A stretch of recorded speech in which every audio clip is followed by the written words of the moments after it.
Dans l'actualité aussi, ce dialogue politique qui se précise au Gabon, Ali Bongo Ondimba devrait lancer des discussions dans une semaine, tout au plus. Si on en croit son Premier ministre, son rival Jean Ping refuse d'y participer. Qu'en pense Luc Bengone Nsi, autre opposant emblématique du pays? C'est notre une francophone.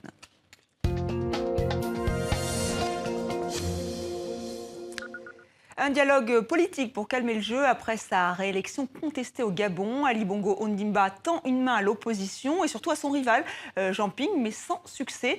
Jean Ping, qui se dit président élu, refuse d'y participer.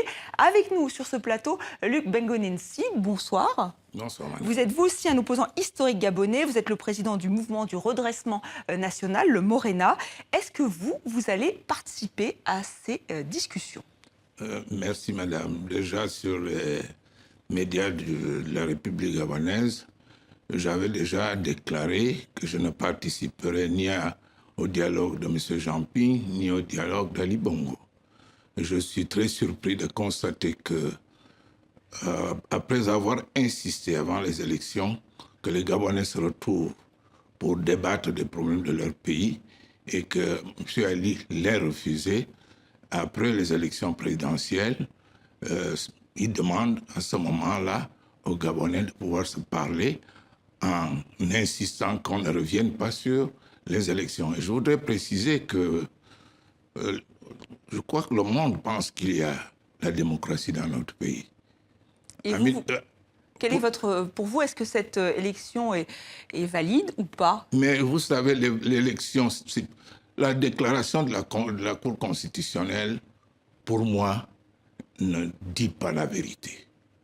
Je voudrais revenir très rapidement sur les élections antérieures. En 1993, alors que nous faisions la centralisation, le ministre de l'administration du territoire donne les résultats. Nous ne savons pas d'où il les avait recueillis pour donner 51,% à Omar Bongo Ondimba. Et c'est à la suite de cette déclaration que les Gabonais vont se retrouver à Paris pour... Là vous reparlez de tout le processus présidentiel. Je dis Omar Bongo, Ali Bongo. Voilà. Alors donc en 2005, Omar Bongo se fait à nouveau déclarer élu. Et il y a ce qu'on appelle les concertations de Rambo. Et ces concertations se tiennent toujours après qu'on ait fait, je peux dire, un hold-up électoral. Et maintenant, en 2016, j'avais déjà prévenu le président Ping en lui disant que moi, je ne les accompagnerais pas parce que les résultats risquaient d'être ceux que nous avons connus. Et vous avez gardé le silence pendant un petit temps, justement, après cette élection, après les violences post-électorales. Pourquoi vous décidez aujourd'hui de parler sur le plateau de Télé Sacco? Mais je crois qu'il faut absolument que les Gabonais et ceux qui ont l'habitude de me suivre commencent à savoir pourquoi je me suis tu. Parce qu'en réalité, j'ai pris des dispositions pour faire comprendre à ceux qui allaient à l'élection, je ne vous refusais pas qu'ils y aillent, mais que les résultats ne seraient pas officiellement en leur faveur, puisque la Cour constitutionnelle est acquise au pouvoir. La CENAP est dirigée par les membres du PDG. Et chaque fois qu'il y a une élection, les procès-verbaux de la CENAP ne sont pas souvent signés par les membres de l'opposition. Et malgré cela, la Cour constitutionnelle les valide. Donc vous étiez sceptique. Aujourd'hui, qu'est-ce que vous attendez? Jean Ping en appelle à l'Union européenne. Qui peut faire bouger les lignes? C'est une très bonne question. Je vais vraiment vous la retourner. Pourquoi l'Union européenne et la communauté internationale ne pourraient pas faire comme ce qui s'est passé en Gambie? C'est la communauté internationale qui a fait pression sur Yahya Jammeh pour qu'il abandonne le pouvoir et que le candidat élu soit... prennent le pouvoir, dirions-nous.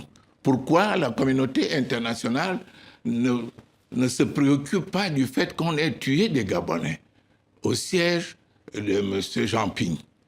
Et comme si ces Gabonais n'étaient pas des êtres humains, pourquoi la communauté internationale refuse de reconnaître, alors que l'Union européenne était sur place, de reconnaître que M. Ping a été élu.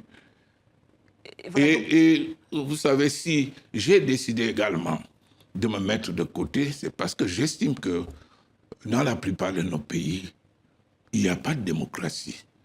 C'est dû à quoi? Je ne sais pas.